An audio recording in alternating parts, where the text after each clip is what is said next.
salaries of Ravi and Sumit are in the ratio of 2:3. If the salary of each is increased by rupees 4,000, the new ratio becomes 40:57.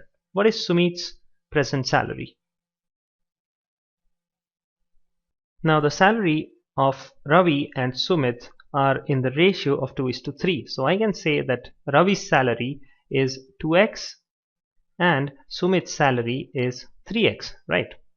Now the salary of each of these is increased by 4,000 and the ratio becomes 40:57.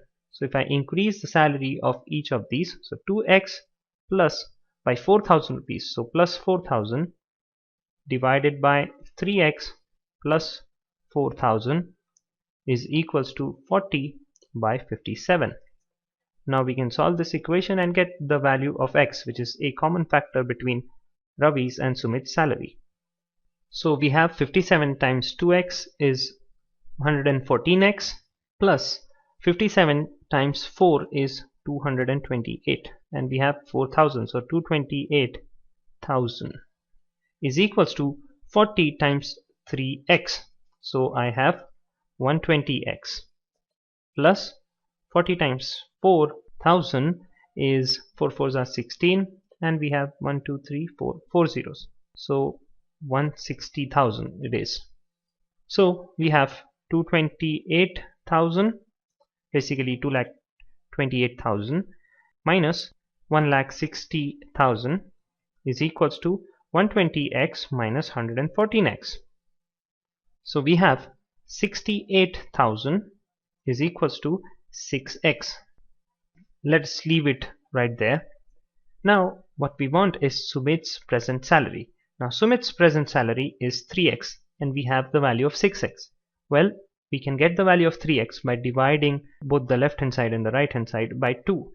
So this becomes 3x. So we have 3x, which is equals to 68,000 divided by 2, and that you get as 34,000.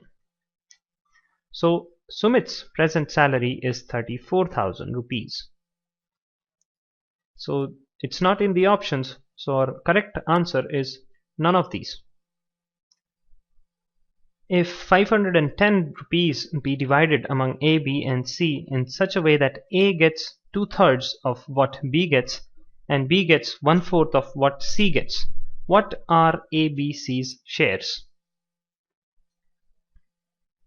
Okay, what's given is A gets 2/3 of what B gets. So I have A is equals to 2/3 of B, and it is also given that B gets 1/4 of what C gets. So B is equals to 1/4 of C. Now I can get the ratios from this. The ratio of A to B is 2:3 and the ratio of B to C is 1:4. Now I can rewrite B by C as, if I multiply the numerator and denominator by 3, I get 3/12. So B's values are common here. So I can say that A is to B is to C is equals to, we have 2, we have is to 3, and we have the value or the proportion of C as 12. So A is to B is to C is 2:3 is to 12. So the total number of parts that we have here is equal to 12 plus 3 plus 2. 12 plus 3 is 15 plus 2 is 17. So we have 17 parts here, right? Now A gets 2 parts out of those 17 parts, B gets 3, and C gets 12 parts out of 17. So we can calculate each of A, B and C's share. So A's share is equals to, A gets 2/17 of this total amount. 2 by 17 times 510, and that is equal to, when you solve it, you'll get 60. Now it's turn of B. So B's share is equals to, B gets 3/17 of 510. So 3 by 17 times 510, and that is equal to 90. And now C's share, which is equals to, he gets 12/17 of 510. So 12 by 17 of 510, and that is equal to 360. So we have our answer, option B. The sum of three numbers is 98.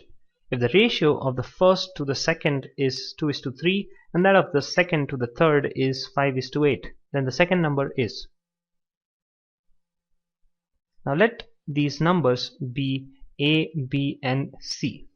Okay. Now the ratio of first to the second is 2:3. So A by B is equals to 2 by 3. And the ratio of the second to the third is 5:8.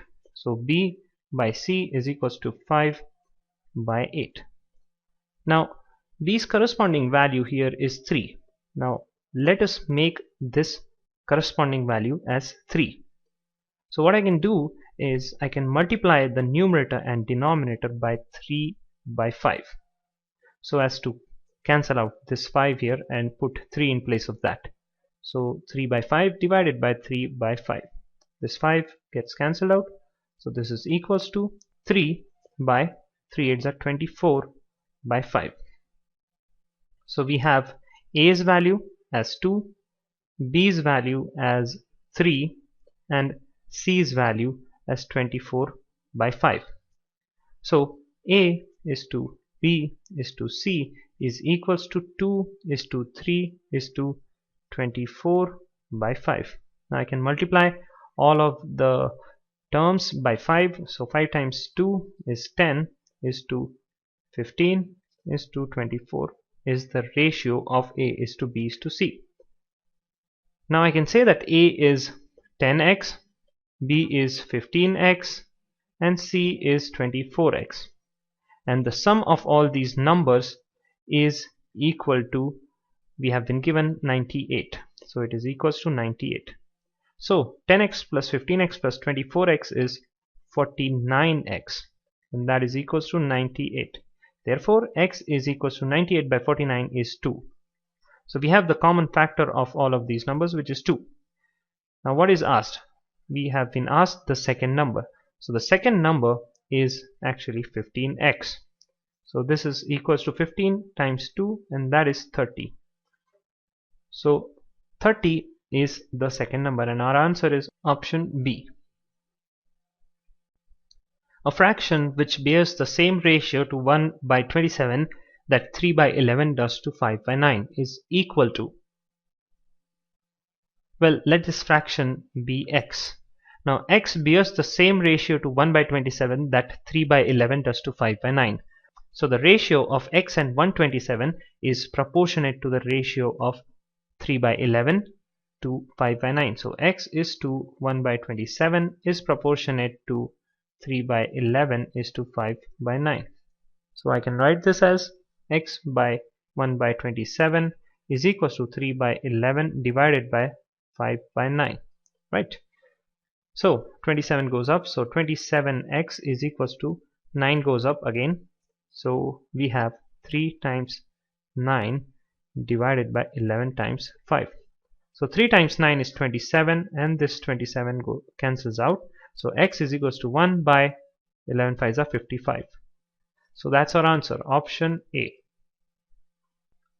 A sum of 1300 rupees is divided amongst P, Q, R and S such that P's share by Q's share is equal to Q's share by R's share, which is again equals to R share by S share, which is 2 by 3.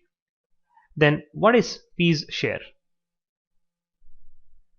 Well, we have been given P by Q, which is equals to 2 by 3, and we have been given Q by R is equals to again 2 by 3.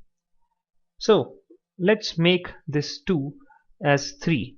So I can multiply the numerator and the denominator by 3 by 2. So 3 by 2 divided by 3 by 2. So this 2 cancels out. What we have is 3 by 3 times 3 is 9 by 2. So we can now fix the value of Q. We already fixed the value of P. Q is now 3, right?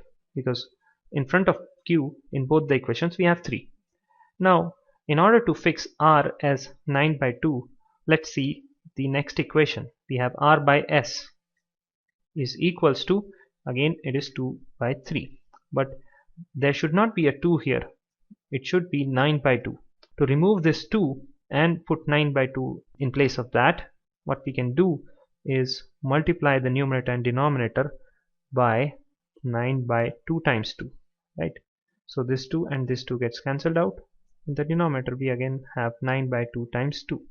So this is basically 9 by 2, which is r's value, divided by 3 times 9 is 27 by 4. So now we can again fix the value of r. We have 9 by 2 here and the value of s is 27 by 4. So now the ratio of all of the shares is p is to q is to r is to s is equals to, we have 2 is to 3 is to 9 by 2 is to 27 by 4. Now this is again equivalent to, we can multiply all the terms by 4. So 4 to the 8 is to 3 4 the 12 is to 9 times 4 by 2. So it will be 9 times 2. So it is 18 is to, we have 27. So this is the complete ratio. Now the total shares is equal to addition of all the shares. So 8 plus 12 plus 18 plus 27, which is 65, right? Now we want to calculate the share of P, right? So P's share is 8 shares out of 65 shares. So the total sum is 1300. So P's share, let us write it here, P's share is equals to 8 out of 65 shares times the total amount, which is 1300, and that is equals to 160 if you solve it. So our answer is option B.